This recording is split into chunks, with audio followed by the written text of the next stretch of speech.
नमस्कार साथियों, आप सभी का स्वागत अभिनंदन है आपके अपने टीटी फैमिली शिक्षकों के परिवार जायसवाल कोचिंग सेंटर पर पावर्ड बाय शिक्षा ही प्रकाश है।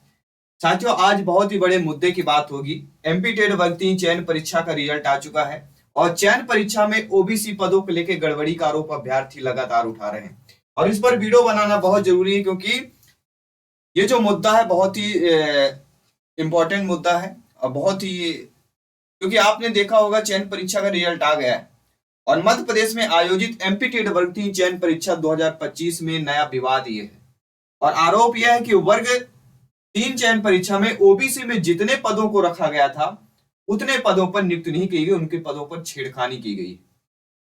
आइए इस वीडियो में पूरा डिटेल के साथ बताएंगे, पूरा साक्ष्य के साथ हम बताएंगे।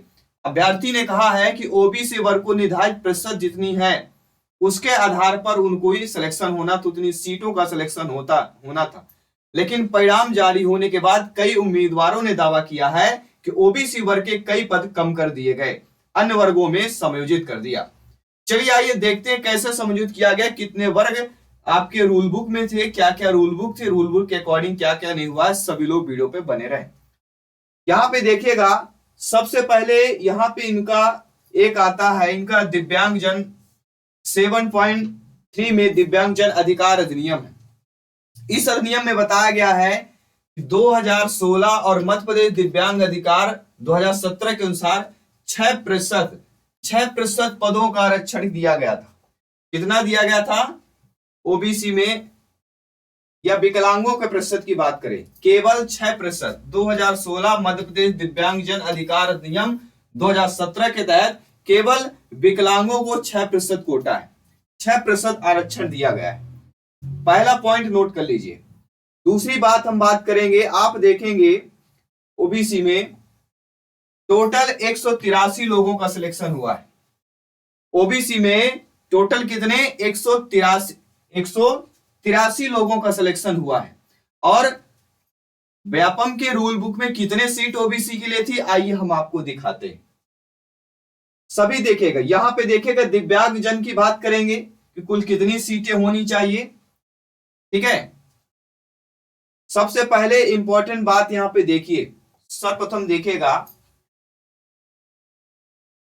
यहां पे साफ तौर पे लिखा गया है कि निःशक्त जनों की कुल 300 रिक्तियों में से एलडी 77, एमडी 75, वीएच 74 और ईएच 74 के लिए आरक्षित किया गया है। जिस श्रेणी का निःशक्त जन इन पदों के लिए चयनित होगा उसे उसी श्रेणी हित मान किया जाएगा। यह पद प्रत्येक श्रेणी की बिना वर्ग ओपन की उपलब्ध रिक्तियों में समाहित की गई थी। ये थी रिक्तियां, ये दिव्यांग जन का है। अब आइए बात करते हैं कि ओबीसी में कितने लोगों का क्या सिलेक्शन हुआ है। अब आप देखिएगा ईडब्ल्यूएस वालों को केवल ईडब्ल्यूएस वालों को कितना दिया जाता है, ईडब्ल्यूएस वालों का आरक्षण कितना है 10%। ओबीसी के लिए कितना आरक्षण है, ओबीसी के लिए है 14%। ठीक है, अब यहां पे देखिएगा ओबीसी के लिए 14% आरक्षण दें। यहां पे ध्यानपूर्वक देखिएगा, मैं थोड़ा सा और जूम कर देता हूं ताकि आप लोग बेहतर तरीके से देख पाए और समझ पाए। ओबीसी 14% है, मेल 183, फीमेल 295 लिया गया। अब आप बताइए आपके रूल बुक में क्या दिया गया है कि मेल को कितने लेंगे, मेल और फीमेल को कितना लेना है, मेल और फीमेल को कितना लेना था 50%, 50-50% मेल और फीमेल होना चाहिए। लेकिन ओबीसी में मेल कितने लिए गए, केवल 183 और फीमेल 295 लिया गया।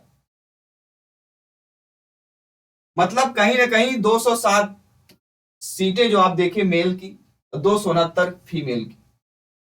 ये गेस्ट की बात है, ये नॉन गेस्ट में, नॉन गेस्ट में 183 लोगों को लिया गया, मेल में 295 फीमेल लिया गया। ये सबसे बड़ी गड़बड़ी, जब आप 50% आरक्षण देते हैं तो यहां पर भी 50% 295 सही है फीमेल के लिए, लेकिन मेल को घटा दिया गया।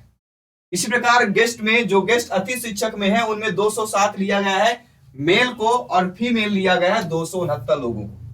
इसी प्रकार ईडब्ल्यूएस में देखिए, सबसे बड़ी यहां पे ध्यान देखिएगा, सबसे बड़ी चीज अब आपको समझ में आ जाएगी, सबसे बड़ी चीज समझ में आने वाली है। कैसे समझ में आएगी देखिएगा सभी लोग।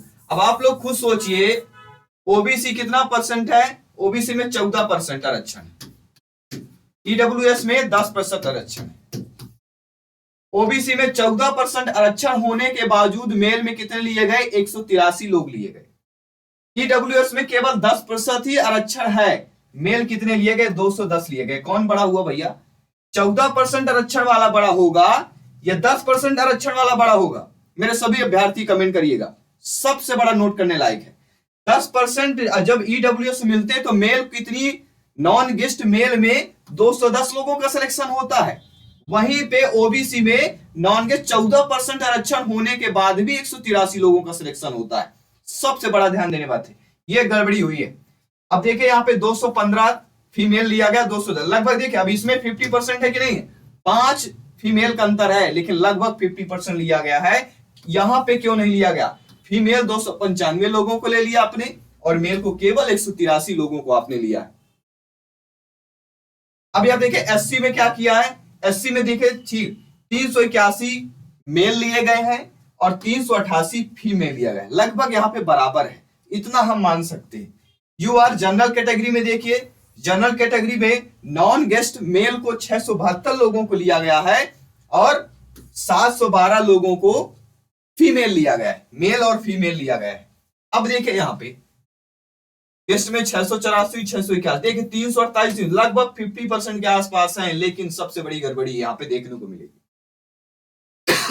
और बात आप ध्यान रखिएगा, अब देखिए रूल बुक के अकॉर्डिंग कितने कितने सीट होना चाहिए नॉन गेस्ट में। जो हमारा रूल बुक कहता है, रूल बुक भी मैं आपको दिखाऊंगा, जो हमारा रूल बुक कहता है, रूल बुक के अनुसार कितने सीटें होनी चाहिए ये देखिए। रूल बुक के अनुसार नॉन गेस्ट में 289 सीटें होनी चाहिए। कितने होनी चाहिए?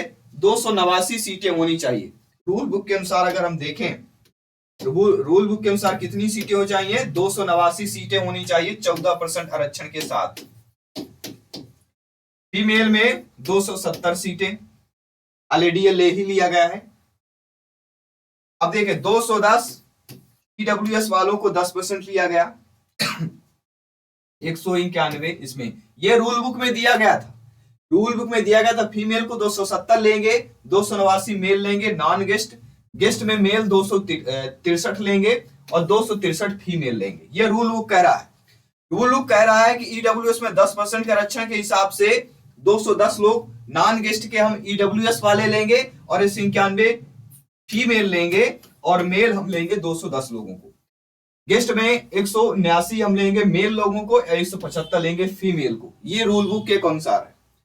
यूआर जनरल में इन्होंने बोला कि 648 नॉन गेस्ट मेल लेंगे और 638 हम लेंगे फीमेल, 630 हम लेंगे गेस्ट में और 623 लेंगे हम नॉन गेस्ट में। एससी में क्या बोला गया था रूल बुक में? 351 हम लेंगे मेल, 345 लेंगे हम फीमेल नॉन गेस्ट में, गेस्ट में हम लेंगे 328 मेल और 323 लेंगे फीमेल। अब देखिए गड़बड़ी साफ तौर पे दिख रही है। रूल बुक कह रहा 289 लोगों को लेना है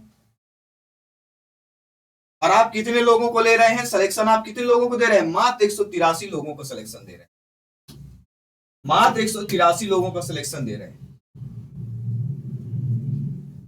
ये सबसे बड़ी गड़बड़ी है, ओबीसी के साथ हुआ है। अब यहां पे ध्यान दीजिएगा, ध्यान हमें यह देना है रूल बुक में क्या कहा गया है। रूल बुक में कहा गया था कि जनरल वालों को 648 लोगों को लेंगे, जनरल वालों को 648 लेंगे, लेकिन लिया गया 672 लोगों को। रूल बुक में कहा गया था कि एससी वालों को कितने लेंगे? 391 लेंगे नॉन गेस्ट में, एससी वालों को कितने लेंगे? 351, ये रूल बुक कह रहा है। और आपने कितना लिया? एससी वालों को 351 की जगह 381 आपने ले लिया। 50 सीटें आपने यहां बढ़ा दी, 50 सीटें आपने जनरल में बढ़ा दी। दोनों में यहां पे आपने 50-50 सीटें क्यों बढ़ा दिया?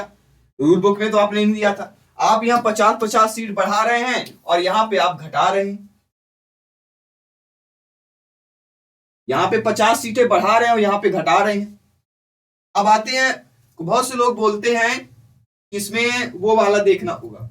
बहुत से लोगों का कमेंट आया कि हमें देखना है सर, यहां पे जो दिया गया है विकलांग कोटा का, जो ओबीसी का है विकलांग कोटा को दे दिया गया, तो आप विकलांग कोटा वाला भी देखिए। अगर हम विकलांग देंगे केवल 6% ही सीटें जाएंगी, अब 6% निकाल लीजिए कितना होता है। अगर हम ओबीसी में नॉन गेस्ट में सोचते हैं तो 38 पद, 27 मेल 11 फीमेल, कुल पद 136 हैं विकलांग में कोटा में दिया गया है। इसमें एलडी 41 है, इसमें से 29 मेल और 12 फीमेल थे। एमडी के 15 पद है जिसमें से मेल 8 और फीमेल 7 है। बीएच के 42 पद है। यानी ईडब्ल्यूएस में नॉन गेस्ट में कितने पद है? टोटल 39 है। ईडब्ल्यूएस में नॉन गेस्ट में आप टोटल 39 दे रहे हैं। ओबीसी में 136 विकलांग पद आपने दिया। आरक्षण तो 6% ही है ना। जब यहां पे 6% ले रहे हैं तो यहां पे 6% आपने क्यों नहीं लिया? सबसे बड़ी बात यह कि अगर 6% लेते हैं टोटल 40 सीटें ही आपकी जाती हैं विकलांग कोटा में। ये गड़बड़ी है भैया। अब आप देख सकते हैं यहां पे केवल ओबीसी वालों को 183 सीटें मिली गई है। अब मुझे ये लगता है कि वहां जो बैठे हुए हैं सिलेक्शन वाले, अभी तो होली का मौका था, अभी तो होली का मौका तो निकला है। क्या होली के मौके में आपने जो रिजल्ट बनाया गया है क्या अच्छे से देखा नहीं गया क्या? ये सबसे बड़ी बात है। ओबीसी के साथ हुआ है दुर्व्यवहार। और ओबीसी सभी मेरे भाई बहन अपनी हक की लड़ाई लड़िए, और आप अपनी हक की लड़ाई जरूर लड़िए। इस मामले को लेकर सोशल मीडिया में चर्चा हो गई है। कई अभ्यर्थी चयन प्रक्रिया की पारदर्शिता पर सवाल उठा रहे हैं। अभ्यर्थी ने संबंधित विभाग से मांग की है पदों की सही गणना फिर से दोबारा की जाए, फिर से जांच की जाए और ओबीसी वर्ग के साथ न्याय किया जाए। प्रशासन मामले में जल्द ही कदम उठाए, ईएसबी जल्दी इस पे कदम उठाए। ओबीसी वर्ग के पदों को लेकर इस विवाद को आधिकारिक स्पष्टीकरण जल्द से जल्द मिलना चाहिए। और मेरे सभी साथी इस मुद्दे को लेकर आगे बढ़े, क्योंकि ये मुद्दा एक आरक्षण का नहीं है, मुद्दा है अधिकार का। अधिकारों का जहां पे हनन होगा हमें सब एक साथ मिलकर आगे आना चाहिए और इसका जवाब मिलकर देना चाहिए। सभी अधिकारियों को ध्यानपूर्वक देखें। अधिकारियों को जवाब देंगे वो जो ओबीसी के साथ छेड़खानी की गई है उनकी सीटें आरक्षण दिया जाए। अब आप देखें पूरा सारा कुछ मैंने बता दिया है, बाकी सेकंड वीडियो में और भी बेहतरीन बता देंगे। जो भी आपका अपडेट है आप कमेंट बॉक्स में हमें जरूर बताइएगा। और इसका हम व्हाट्सएप एक ग्रुप भी बना देंगे। व्हाट्सएप ग्रुप का हम डिस्कशन में लिंक दे देंगे। जितने भी ओबीसी वर्ग वाले जिनकी लिस्ट वेटिंग में है वो जरूर जुड़िए और एक साथ जुड़कर अपने अधिकार की मांग उठाइए। मैं आपके साथ खड़ा हूं, हमेशा खड़ा रहूंगा और जो भी अपडेट हो आपको अपडेट लेकर आता रहूंगा। सभी मित्रों को जय हिंद, वंदे मातरम। धन्यवाद सभी का।